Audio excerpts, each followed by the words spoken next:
Hi, everybody. Sorry for the slight delay. Today's January 12th, 2022, and we are here for another episode of Coronavirus Conversation. I am your host, Dr. Randall Bach. I think my name is right about here, uh, and I think I spelled it correctly. It's always a challenge. I was in the hospital today and just getting some tests. It turns out I do have a brain. I don't have to visit the Wizard of Oz. I had a CAT scan to prove it. I've had some weird little symptoms. I don't want to get too far into it.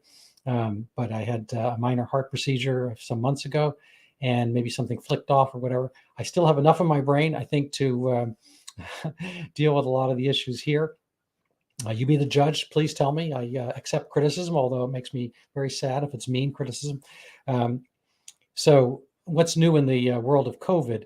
Well, I was going to say about the hospital, they always want you to, give your name and your date of birth. So it's a funny thing, when you go to vote, you don't need an ID in Massachusetts. I always take out my ID, show them the ID. They're like, no, just you don't have to do that. It's like, well, my name and address are right on there. So at the hospital, I do the same thing. Like, what's your name and date of birth? I take my wallet out and I'm like, oh, geez, let me get my glasses. It says, Bach, B-O-C-K. Like, no, you have to do it without looking. Well, if I'm here for a CAT scan of my brain, I mean, maybe I do need to read this. Maybe, I wish all the best to the person who wants to steal my getting my blood drawn or my having some test, God knows, colonoscopy or whatever. I suppose that can be done, and they probably have some errors because they have the wrong people go to severe procedures, surgeries, and whatnot. It's, the surgeons actually do take magic marker. A lot of doctors, they mark the correct leg to be operated on because people do make mistakes. And amongst those mistakes is COVID. I mean, I am not a disbeliever. I think COVID is an actual illness. I think there was original SARS in 2003. That should have been it, one and done, because humans don't communicate with bats and pangolins on a regular basis. We do communicate with dogs and cats. We get toxoplasmosis from cats, I believe. I don't know if any major illnesses we get from dogs, but the bubonic plague became because we were, living with in close proximity to rats. There's Lyme disease we get from deer, and I suppose we get it from the ticks that communicate with deer. So if there are no deer around, the ticks are not going to get it, and so forth. So, there's an animal reservoir basis for many infectious diseases, and for SARS, that is original COVID, coronavirus, sudden acute respiratory syndrome, I think it called it, in 2003. You needed to have eaten or somehow, I don't know, kissed a bat. And they talk about the wet markets in parts of China where they, sell these live animals and they're exotic and they pay more because they, think they're cures and whatnot, which brings up a whole separate story that, one of the actual major effects in reducing the number of species on the extinct or near extinct list was not all these NGOs, National Wildlife Fund or this and that. It was actually Viagra, because when Viagra was seen to be effective, a lot of people didn't have to, go hunt for strange animals to kill them for their horns or their teeth or whatever. So the white, saber-toothed tiger managed, I suppose not saber-tooth anymore, but certain white tigers didn't get killed for their teeth or their fur.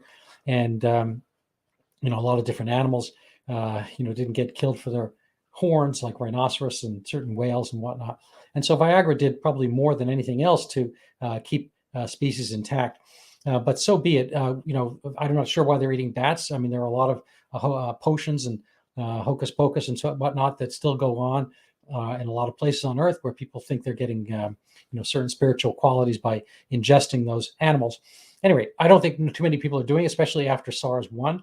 And absent the Wuhan Institute of Virology is keeping the thing intact, working on it and doing gain of function studies, partially supported by your tax dollars, most likely, if you're listening to this from the United States. It managed to stick around and may very well be a more severe version of the original SARS. I can't tell. It's hard to compare. We don't we didn't see that many cases of it here, but SARS-1 and SARS-2 are probably not structurally that different. And if there was some, gain of function, that is to cause more severity, that's on us. That's on the Dr. Fauci's of the world, and specifically Dr. Fauci, who's having his own comeuppance, it seems, in front of Congress these days. And he's vilified Rand Paul, but Rand Paul, to all extents and purposes, or all intents and purposes, is correct about this.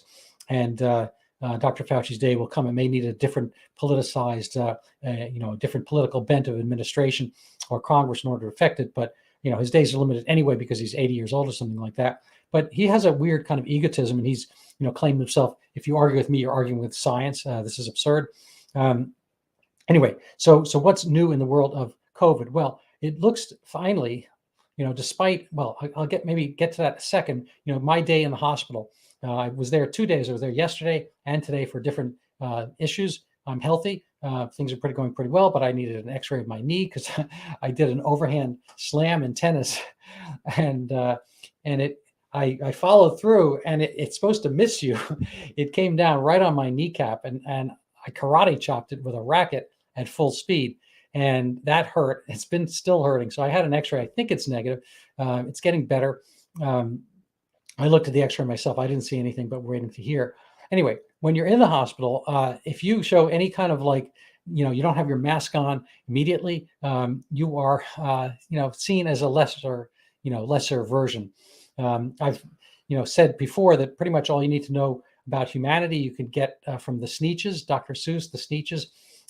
One group has stars, the other group doesn't have stars. Right now, the group with stars are the people who are admonishing you and telling you what to do, and they're in charge, and they are super special, and they're right all the time. How do they know they're right? Well, because we have to be err on the side of caution. Well, we've been erring on the side of caution without airing, our faces and our habits and our loves and our lives. We need to be aired out as well, not just err on the side of caution. I think at the end of the day, that is something else called cowardice. So, I've been fighting this fight. Well, I didn't quite fight it in the hospital because, you got to do what they got to do. And I put on my friendly mask, and maybe I look better with it. But, my physician, he's a great guy. This particular doctor, I think he's very thorough, and he does more of an exam than some of the other doctors I've seen lately. I personally do probably more of an exam myself. I think there are always interesting things to see, and it helps, to spend time with the patients.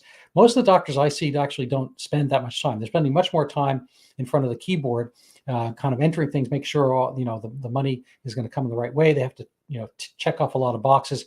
And so most of the doctors don't really spend that much face time with you, and it's harder with a mask. And this doctor was wearing not just the mask, but purple gloves and a shield on top, similar to the way I actually saw a couple of people play squash recently. One was an MD PhD. There's just a PhD, both in biochemical, medical type fields. And in order to play squash in a room with 25-foot ceilings, and they're not going to come near each other, they're doing all that. And they've been doubly, triply, injected, boosted up, and all that kind of stuff. And they have no symptoms, and they don't smoke, and they're relatively healthy, etc. So people are, kind of in this or not in this. And it's one of those things. I think it's hard. I actually saw some fish today. They're in the fish tank because I was in this, medical clinic, and I needed to find the laboratory. I couldn't, so I walked into a different office just to ask. And they had a beautiful fish tank, and I don't think they were tropical fish per se, but I've never seen this happen. There were maybe 30 or 40 of these fish about that big, a lot of them goldfish-like. And I walked up to, there's nobody else in the room, and I walked up, and on the left side where they weren't, they all kind of gradually came over to me to look at me with that one eye and on the side. And then to test, I walked over to the other side. It was like a 4-foot long tank. And I walked over to the other side, and they kind of all mill over to the other side. And then I walked to the end, and I walked to the other end. And they kept doing this. As long as I didn't do anything flashy, like make a sudden movement, they were all interested in me. And if I did something, then they disappeared for the next few minutes. It was pretty interesting. But, they fish, so-called school, they fish are following each other. Do they have one mind, like a hive mind, or are they acting individually? Well, it's kind of like a distinction without a difference. In effect, they're all acting together. When one, jumps, they all jump and skitter away. And if one seems that this guy is interesting enough to come up to, safe enough, then they all kind of say, and as soon as the least bit of fright, they all disappear. I think this is, emblematic, indicative, and, analogous to what we're seeing now. So in the hospital, you'd think we're like, I don't know, the Spanish flu was a bad flu. And I can only just imagine that they didn't have the technology, they didn't have the elevators and all that kind of stuff 100 years ago. But if we were facing something like the Spanish flu without a vaccine and with a mortality rate probably at least an order or two of magnitude higher, 10 to 100 times higher in mortality than what we're seeing now, especially amongst young people, I think all this would be awesome. Yeah, great. And they probably didn't have a good sense of how that was communicated. But we don't have to do that. The data are all there. I keep hearing about the cases, so just to kind of backtrack a little bit, I wind up, kind of in this debate society, in a lot of my civic spheres. And I mentioned before, there's a religious congregation, there's an athletic club, there's like an investment crowd, and I've got a few other groups like political and whatnot. And then there's, our groups of friends, and it's, it just turns out that that I guess I'm an outlier. I mean, maybe I'm outlying. In order to be an outlier, you be the judge. I don't think I think I'm out there. I don't think I'm lying, but I'm an outlier medically, and I'm an outlier politically for most of these groups in Massachusetts. And I am not afraid to put the logical points down. They don't get refuted. I'm going to go over a little bit of that today, some of the letters I wrote. But I do, I get a lot of, kind of negative mental x-ray vibes from some people who I think are frustrated that they can't refute what I'm saying, but they know it's the right thing. And we all have to keep erring on the side of caution. This is 2 years of kids not being able to see each other in school. I spoke with a longtime friend of mine who's a courageous man, and he has young children, and he changed states of being. He changed states of location. He changed from basically a blue state, as we say, to a red state. He moved his family so they wouldn't have to undergo the type of mandates that we're seeing brought on in the Democrat-run states, wherein kids are going to be mandated to get vaccines and boosters on top of it when they don't exhibit anything really in the way of symptoms to begin with. They're not at risk. They did fine with the original ancestral COVID, every single version since then. And there's no reason to think they would necessarily do any better with a vaccine. Frankly, the natural herd immunity they've gotten already is probably 30 times more effective and far less dangerous than vaccine. And the current coronavirus vaccine is probably about 30 times more dangerous than standard year-to-year influenza vaccines, none of which usually we promote for young kids anyway. So where does that leave us? I'm going to try to move things along smoothly here, and I'm going to maybe use my magic internet to share a screen with you. I forgot to get it up earlier. So let's see. So that's up there. I'm going to remove that now. I'm going to just do that as a test. So what do we have to say? Well, getting further to the news, these are some items we're going to touch on as we go. The Biden vaccine mandates ordered from the federal level are under review and scrutiny of the Supreme Court. As of my information currently, there's no decision that's been handed down. The interesting part is to hear the wise Latina, self-described Sonia Sotomayor, who I think has a Princeton education and degree. For all you Princeton people out there, be very proud. She said there are, I think, 100,000 kids, children in the ICU. I'll look at the quote later, something in that order. I think she's, thousands of times off. And she's on the Supreme Court. So, and you're not, unless you're one of the Supreme Court justices that are secretly listening to my podcast. And good luck, so this is kind of like the level of information that comes out. And where does she get it? Well, I'm imagining she gets it from CNN or MSNBC. She's probably not reading, or else she would know better. And she shouldn't say this kind of stuff. And she's somebody judging the vaccine mandate. I do think there's some reasonable legal statute for making such mandates, but they have to be graded in terms of severity. If this were literally, again, HIV on wings, where you can hail something and get HIV, yeah, I'd probably be stuck in my basement or dig a hole in the backyard or whatever and put mosquito netting up or whatever. But this is not. This is currently, this vaccine, because there's no animal host. Getting back to what I was talking about earlier, this self-attenuates. In order to be kind of basically a common cold virus, it has to be common. It has to get from person to person, and it can't knock you over completely. See my previous crowd surfing example from last week, maybe the week before. If you're too heavy, the crowd won't carry you. You drop and crater out. That's a little bit like Ebola. And if you're lighter, the crowd will pass you around. You get to touch on more people and theoretically infect them, but they don't get knocked over. So it's in the virus's interest not to do this over time if there's no animal reservoir from which it can go. So you don't see this with, you don't see attenuation with Lyme disease or bubonic plague or whatever, because they don't need humans in order to succeed. They have an animal reservoir elsewhere. But the viruses that do, in this case, SARS-CoV-2, which needs maybe bats or pangolins, and if you know what a pangolin is, you get extra credit. Write it down in the comment section. We don't really communicate with them, so we're not going to really have this, maintain itself except from person to person. So it was going to wind up tapering and becoming more mild as it mutates away. So the other things in the news are, aside from the Supreme Court, Djokovic, I guess, got to play in Australia. They put him in, kind of the dirty person, unvaccinated, I don't know, hotel or compound they have. This guy is, the number one player on earth. And just like Aaron Rodgers, he's closer to being right than they are.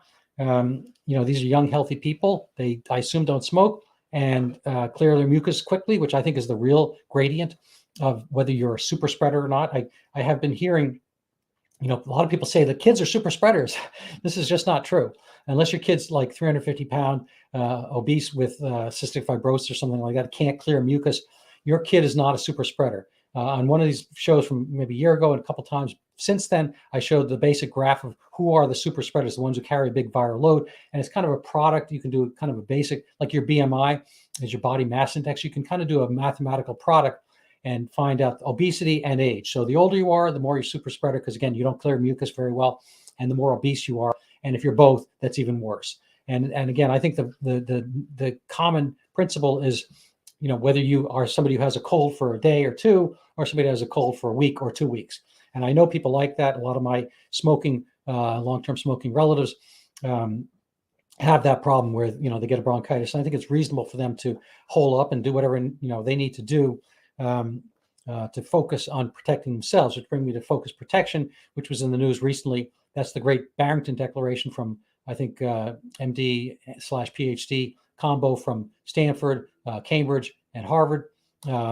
So not podunk schools. Right from the get-go, apparently, Dr. Francis Collins and Dr. Anthony Fauci of the NIH and NIAID successfully, respectively, put out a campaign to discredit them and make them seem as if they are disinformation and whatnot, when in fact they're not. So it's weird. That's your tax dollars paying for a propaganda movement against a valid proposition, which is shield the people like the people I mentioned who can't clear mucus in nursing homes and whatnot, and protect them all you want and mask them up as much as you want, and don't do it to young kids who don't have this problem. And so my friend wouldn't have had to move states, which is a big undertaking. It's very expensive and it's an upheaval for the kids and all that kind of stuff. But, people have to do what's right for their kids. That's in the long run. That's why we're here, is to pass the baton down, pass the generation. And this father, in this case, he's telling me that what he really wants to bequeath to his kids is the ability to think rationally and bring the message out and let them to, see situations and question them. It used to be that question authority was like the highest tenet of the baby boomer generation. And now that they are the authority, no more questions, no more questioning. All right, so let's see. There are probably a few things I'm missing, but I am not perfect, and I'm not going to be able to get to everything. So maybe before I start, I'll just mention I've been out and we've seen some friends, and there's a funny thing. I had a lecture here 2-3 weeks ago with Dr. Nathi Maladla from South Africa, who's an accomplished ICU anesthesiologist and physician, acute care, critical care doctor. And they, in South Africa, had the Omicron episode a month before us, at least, and they had a lot of data, and they found it to be mild, easily 10 times more mild, less, fewer case fatality and illness and all that kind of stuff. And they did this essentially without vaccine. So they do some treatment, but probably people just get better. We have a joke in medicine that if you treat the flu, it takes 7 days. If you leave it alone, it takes the week. mind you, there are some good anti-influenza medicines, so that joke may have to be modified at some point. But people got better, okay, and they probably got better with or without treatment, with or without vaccine. And again, 85% of the population in South Africa at that time was unvaccinated. If you are vaccinated, you may not be doing any much better anyway. It turns out in Germany, and I'll get to this on one of the slides, they're having Omicron cases. Again, it's not a big deal because the cases don't really lead to much. There's not that much mortality, morbidity with Omicron, but the cases are higher amongst the vaccinated than the unvaccinated. About 95% of the cases in Germany are amongst the vaccinated, and 5% are unvaccinated, whereas the unvaccinated represent about 29% of the population. So almost 30% of the population is not vaccinated, and only 5% of the cases are Omicron. So that means that's a force multiplier of about 6 times less likely if you're unvaccinated to show up as an Omicron case. Now, there could be some differences on who shows up and what type of person that is. I get it, but it does not show the opposite. That is to say, it does not show that people are less likely to get Omicron with the vaccines and boosters and whatnot. And the reason for that probably is because this is no longer a pertinent vaccine. It's COVID-19. We're in 2022. And Omicron is technically 2021. So you're talking about a virus that's 2 years after the original. So why should we expect that a vaccine that's modeled after one from 2 years ago would do any better? If they want to, they should just make the, update the vaccine and put it out. Now, I don't think there's any real reason, because you don't vaccinate for the common cold, and that's what Omicron basically is. But you shouldn't tell people to go get this shot when it's a shot that's basically like 2 flu shots ago. If I were to do that in my practice, give a flu shot from 2 years ago, maybe if there was nothing else on earth to give them, fine. And I get it, but I wouldn't expect them to have much benefit. We always had a kind of a code for, at least I partially made this one up. I had a rule of 80, which I think people misinterpret with the vaccines anyway. So it's like, 80% of the time they get the flu shot for the right flu strain, because they're trying to predict in advance. And 80% of people get some benefit from it. And when they do get some benefit, it pretty much covers about 80% of your symptoms. So if you do, 0.8 times 0.8 times 0.8, you're getting around half efficacy. That is not really fully efficacious for the flu. And probably the coronavirus vaccine is on a similar basis. It has some efficacy, but it was never supposed to be the whole 9 yards. It's going to be like perfect protection against everything. So I think there's been some misconception about what the vaccine could do and would do. And now that the virus itself has drifted away, it doesn't really matter. I've compared this to the Baldwin brothers. If you had a restraining order against Alec Baldwin, you had his picture and you really knew who he was, and you were on your lookout because you don't want to get shot. And at a certain point, Alec Baldwin had killed more people in the United States than Omicron. That's fine, but there's mutation, there's difference that come along, different strains of Baldwin come along. So you get your Stephen Baldwin, you get your Daniel Baldwin, I forget the other one's name, James Baldwin or whatever it is.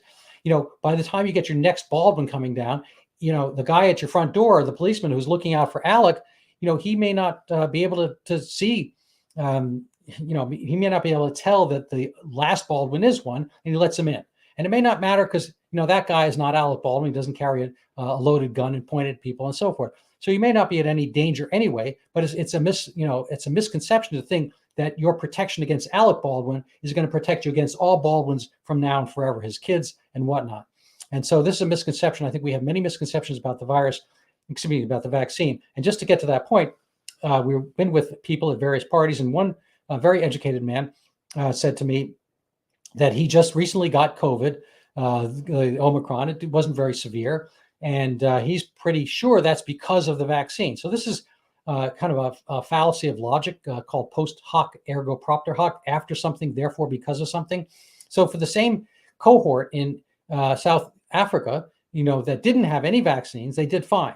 The same, people here are doing fine with vaccines. So in South Africa, they say, well, we did fine, in spite of the vaccine. Maybe we did fine because of treatment. And here we think we did fine because we had the vaccine. So I think it's just whatever your situation is culturally, in a sense, you attribute your benefit to that. But I did a poll, not official, but I did kind of informal polling of people who've had COVID recently, and it's kind of a nothing burger. And these are people in my cohort, in their 50s and 60s, whatever, reasonably active and healthy, and it's not a big deal. Most people say they had a cold. Some people, I've had one younger guy say he was like on a 6 or 7 out of 10. Towards 10 was the bad flu. But again, everyone's up and around. Nobody's been hospitalized and whatnot. Nonetheless, for one of my groups, my athletic club, they want to institute a full mask mandate for people who have not taken this essentially useless booster. And it kind of boggles the mind, how this all goes. There's like almost no way of proving it. Nonetheless, I've tried. I've written these long step-by-step letters. I'll show you a couple in a minute. And the response I got from a guy who's multi-credentialed, also an MD and a PhD, was that the emergency rooms are overflowing, and the National Guard has been called up, and hospitals are overcrowded and so forth. And this is exactly the same trope that was trotted out for Delta, which is worse than Omicron, but not that bad, not as bad as the original version. And again, it brought mask mandates and all this kind of stuff. And when I actually poked and prodded back at those statements, he was unable to back them up. Insofar as emergency rooms are crowded or overcrowded, it's because people are running for these tests because they're in a kind of a case test pandemic, a fever of kind of like tag. They want to make sure if they go to a party, they're not going to be the one they feel guilt and shame if they're the one to give somebody else this kind of common cold, meaningless Omicron. But they feel bad about it. So everyone's testing, and they can't find tests because we've run out, and so they run to the emergency room. That's why the ERs are overflowing for the most part. The hospitals are partially overflowing because they've fired a lot of their staff that was doing perfectly fine during the COVID emergency of early 2020 and wasn't vaccinated then and not vaccinated now. They probably had the illness, and they're firing them because they haven't gone in line. And this is a whole nother issue where this getting in line or not getting in line has become the Harry Potter sorting hat for a lot of our institutions, where they are now, in a sense, have an excuse or a means by which to get rid of people with whom they disagree politically. So I think one of the real problems that we're going to have in our military, for instance, is getting rid of the stalwart types who know how to, stand up and think and read about stuff and protect their families and themselves and realize they're young and healthy. They have no need for a vaccine and or booster. And if they've had the virus itself, that's even more absurd. And those people are being axed, cut from the military, cut from institutions, and so forth. So I think we're having kind of a political purge by proxy. I'll say that 3 times fast. Political purge by proxy. Propagandized political purge by proxy, perpetrated on people protective. I can't go on. Anyway, maybe you can come up with one better than that. So this is somewhat silliness. Anyway, so let's see what I have in store for you today. This is an oldie but goodie. I'm going to just bring this up here, and I'm going to just kind of breeze through some of the internet things I have and try to cut this at 45 or 50 minutes. This is an article from the New England Journal, fully 15 months ago. And I bring this up because you should show this article to anybody who is outside with a mask. So dinner may be the most dangerous part of sports during the pandemic. Basically, the point is the NFL did genomic testing. So they did trace testing of everybody who showed up positive for COVID. And here we go. Here's the killer line here. Maybe I'll make this bigger for you. We still see no evidence of on-field transmission from football-related activities. Okay, what does that mean for you? That means that when they're doing fumble drills and they're right in each other's faces and they're, on top of each other, indoors or outdoors, they are not giving each other COVID. This is back from when it was bad and a worse version. They are getting it because they go out to parties and they, have quote unquote dinner, but they're probably doing other things after dinner, with potentially dates and whatnot that is giving them COVID. And that again, has been somewhat, again, of a distinction without a difference, because they don't really get sick anyway. So all these players have been kind of booted, and teams have had ups and downs based on these crazy rules that are penalizing teams based on the fact that their players are social and going out and having dinner, as it were, and whatnot. This is a craziness. And so the leagues are not benefiting, I don't think, from this. And certainly the players are not getting any any observable difference. It's negligible. It's probably only to harm them, and they get out of shape and whatnot. So this is kind of a craziness. But we knew this early on. I don't think this study has been, it's not a full study, but I don't think this observation has been brought out. I have friends who are out on their bicycle reprimanding me for not wearing a mask over the last year or so, and wearing a mask in hot weather and so forth. So let's just go over some of the other things I pulled down. This one is corroborates the point I made earlier. At the time when the U.S. needed COVID-19 dialogue between scientists, Francis Collins and Anthony Fauci moved to shut it down. This is, shows that their emails were trying to collude for that. So this is an example here, and they're talking about gbdeclaration.org. That's the Great Barrington Declaration, and you can pause this, please, and read this. Here itself is the Great Barrington Declaration. I recommend you read it, sign it, and the point is that, again, I have my 90-year-old mother-in-law in the basement. We love her, and we want her to be safe. She had a booster, I think, today. She could have one tomorrow if she wanted to, within medical reason. I'm not foisting it on her. And she can get treatment if she wants to, and so forth. But this doesn't mean that her grandchildren or their potential for great-grandchildren should be halted on the altar of preservation of some diminishing return on a 90-year-old's life. Again, I love my 90-year-olds, but it's no reason to ruin the lives of 9-year-olds who don't get to see each other in school and so forth.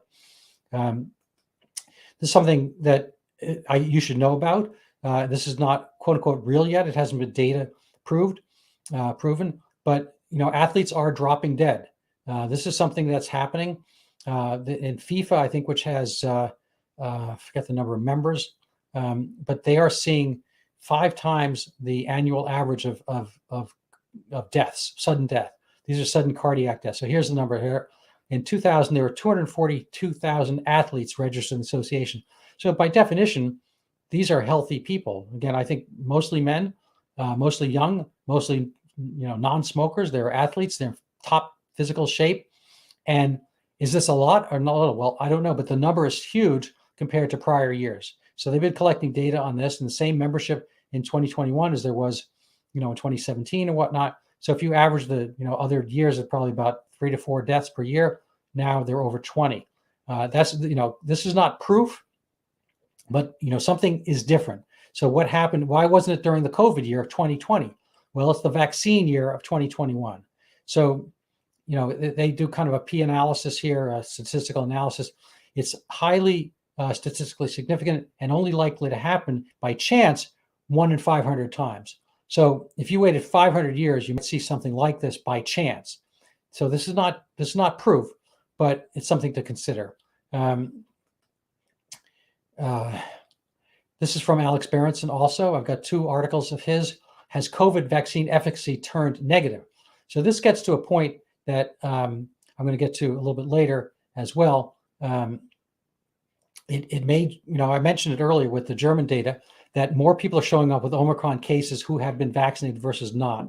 This is he brings up the same points as the Germany data as happening in Denmark and Iceland. So I'm not going to be able to parse this graph for you here because I don't think it's very clear, and I think he could have done, frankly, a better job with this. But it's worth reading. Let's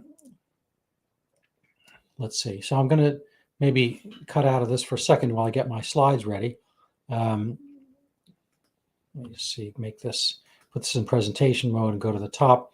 And I'll come back to some of the other, I'll do these articles. I'll do these articles first. Just to show you two more articles here. This is Alex Berenson also.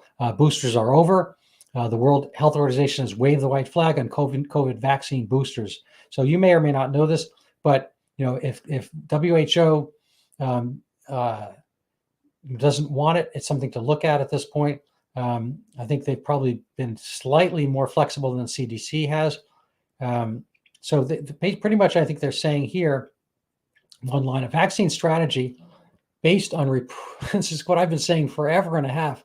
Oh my God, the WHO, maybe they've been listening to my podcast. I said this earlier in this program, a vaccination strategy based on repeated booster doses of the original vaccine composition is unlikely to be appropriate or sustainable. So they don't say it as clearly as what I did. He goes on to say, aside from a few unlucky Israelis, no one's going to be, redosing with the original vaccine. Again, this is like your old flu shot, trying for the new one. Einstein had his definition of insanity, which is trying the same thing over and over again, expecting different results. This is what people are doing. Maybe finally they're realizing the insanity of it. This is from the Wall Street Journal. What is this, like a week ago? Omicron makes Biden's vaccine mandates obsolete. There's no evidence so far that vaccines are reducing infections from the fast-spreading variant. So the good news is it's a fast-spreading variant. It's mild. Vaccines are relevant to it. And no matter how people, try to put this on retroactively as helpful, it is not. So this is the key paragraph here. I would say these findings are now obsolete as of January 1st. Omicron represented essentially all of U.S. COVID cases. Blah, blah, blah, blah, blah. As the CDC put it in December 20, we don't yet know how well vaccines and medications work against it. Well, this is kind of a left-handed compliment kind of way of saying that they don't work.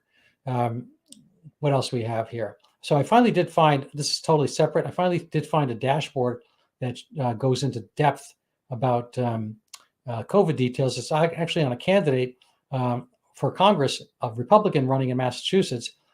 So go figure. But she has one of the only things I've seen which separate the data by age group.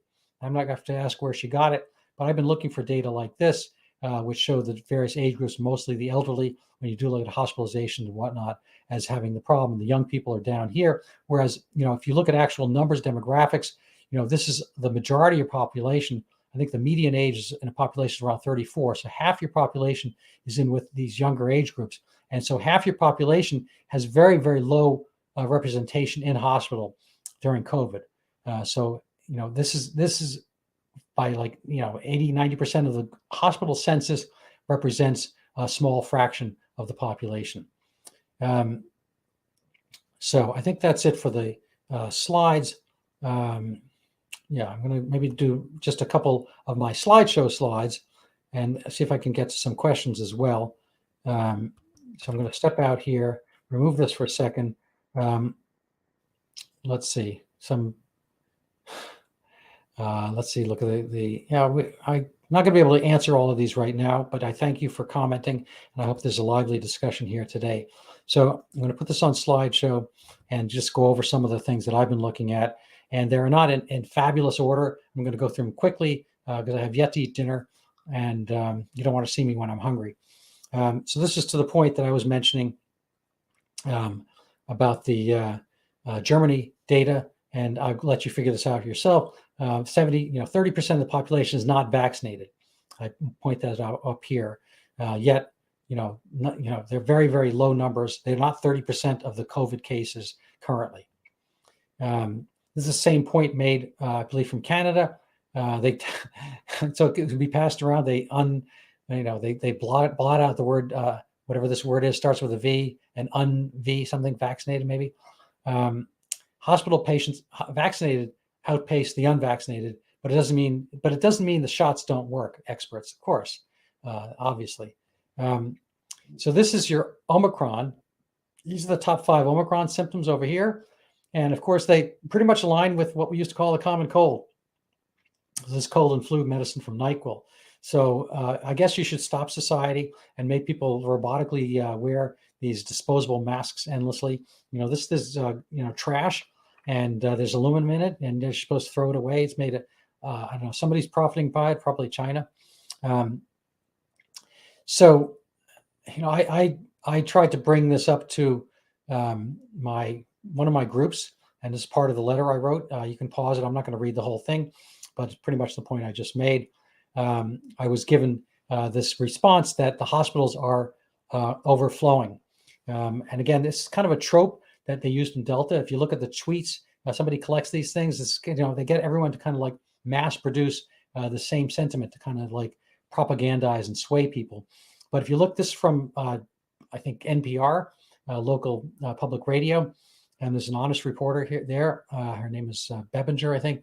She compiled these, which shows that because, basically there are fewer hospital beds because people have reduced their hours. They've taken a leave. She changed jobs. She doesn't mention that they've been fired because of not taking the vaccine, but that is also the case.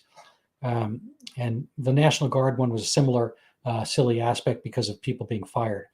So this is, a lot of the data here. I was mentioned, Sotomayor mentioned this part here.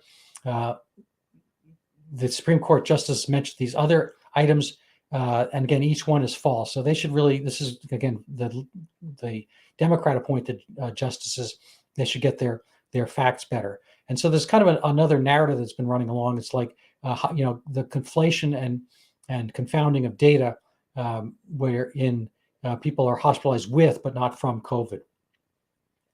So what else we have here? So this is Martha Bebinger, who produced that other stuff from NPR. And again, she's mentioned the ERs are overcrowded because they can't get the tests at other places. And why is that? Because, we've made it kind of a testing crazy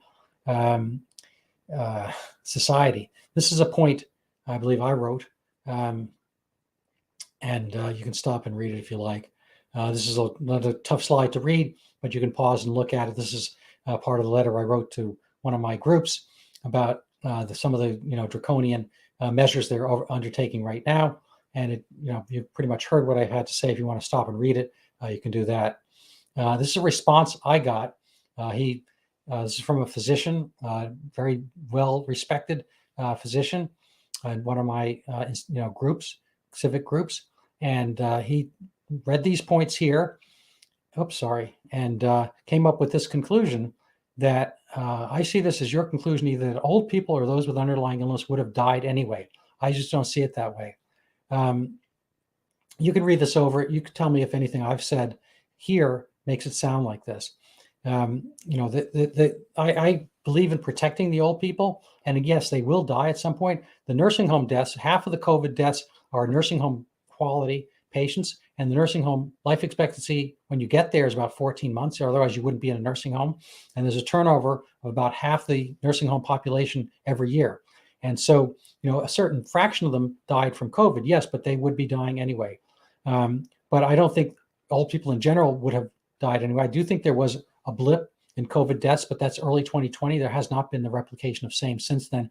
There's been a lot of, kind of puffing up, turbocharging the data because of financial incentive or whatever political gain people have by exaggerating. And we've seen that most of the responses I got were exaggerated claims of hospital overcrowding, ER overcrowding, et cetera. This is, again, kind of long. Don't expect you to read it, but you can always stop and pause and look. This is a letter similarly I wrote. I'm trying to get them to undo their mandate for masking if you're not boosted, when boostering is kind of a pointless task, especially if you've had the illness already, and especially since Omicron is kind of a nothing burger. Just as a quick reminder, this is the COVID hospitalization rate per age group.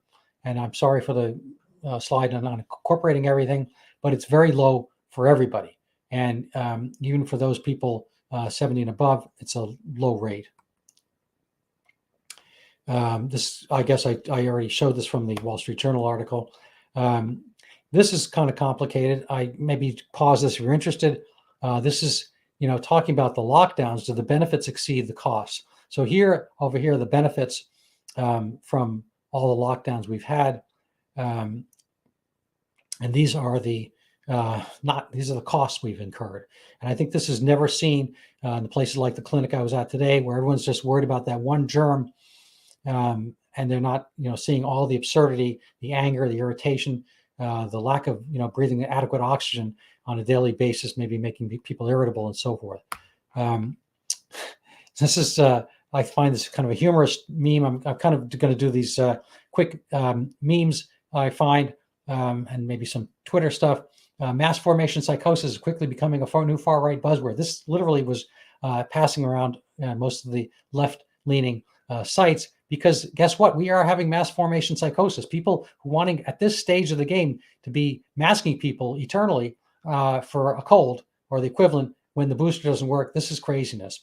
And you can see here, there is some kind of like change in the narrative. So it's not just our mass formation psychosis. The reason is because we've been told all the opposite of this prior. So we've been lied to so long. The truth comes out. There was gain of function in Wuhan. We supported it. Fauci signed off on it. And to be told the opposite endlessly does make you feel, as if there's a little bit mass formation psychosis, aka propaganda. You can stop and look at these slides. This one's pretty quick. If masks work, why do this? Why do that? And if they all work, then why were there lockdowns? So he's bringing the same point here about the hospitals kind of misdiagnosing, overdiagnosing. These black ones here are from Ben Shapiro. I'll just leave them there for you to look at. The one on the right, this guy, the BBC, was criticizing Djokovic. Who is the threat to health services? I mean, you care so much about health. Really, clean your own house, look to your own self. People in glass houses, et cetera, et cetera. This is again Ben Shapiro talking about Djokovic. You can stop it if you like. These are just a couple of memes. This shows kind of the progression that people are having, and this becomes kind of more a polemic, political thing than a virus than an actual physical one, because the physical one is not that bad anymore. Here's our political leaders. I think just as of last week, I think this was a funeral service of some type. Maybe, I'm not positive. I don't remember what it was, but this is sad. You can bet your last dollar that Mr. Biden is, quintuply, triply, whatever it is, boosted and whatnot. And everybody is, this is just not a good look for your leaders. I really think it's crazy. I don't think this, shows power. I think that you need to project power as a leader of the, greatest free world democracy, constitutional republic. And this does not do that. This is our old friend Fyodor Dostoevsky. I have to tell you that reading Crime and Punishment, it didn't quite change my life, but it's been, really an interesting ride since then. I recommend you read it. I'm impressed that people betray themselves for so little and give up freedom for so little. Please don't do that. Again, another meme. You can stop and read it. I like this one from Jenna Ellis. She's an attorney, but she's not wrong. It kind of goes back to the NyQuil slide up above. I see a lot of this stuff. This is not my photograph, but I've been seeing a lot of this lately. My physician was similarly, but he had gloves as well. And this countervailing point, if you wear your mask in public, why don't you wear one at home? So, I don't know. Figure this stuff out yourself. This is an interesting side from a doctor. And this reiterates the point about exaggeration in our hospitals. Here's a new style you might get. Just open this up every little while, every few months. You can read these. I think I'm not sure the government is the virus, because the government is us. We just have to be more attentive, and we have to take back the narrative. We have to say what we need to. The media is how it spreads. People's behavior, it's not everyone's behavior. It's whether you are able still to question authority. I do believe in the last part here. So this is an older guy, Marcus Aurelius, Roman emperor and smart guy. But you have to, be able to, keep the thing of real value to think for yourself. So I'm going to end it with that. And I hope you enjoyed what I had to say here. Let's see.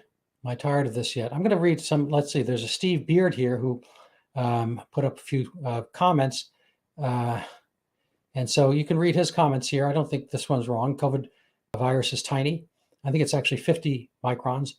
The CDC is announcing N95. I think this is going to disappear. Looks like my posts are silent. I'm out. I'm sorry if I addressed it too late. I hope you have a good evening. Please share this, pass this around. You are the message. You are the good virus, and you're going to make the world a better place by thinking and acting appropriately. And I wish you an excellent night. Thanks so much.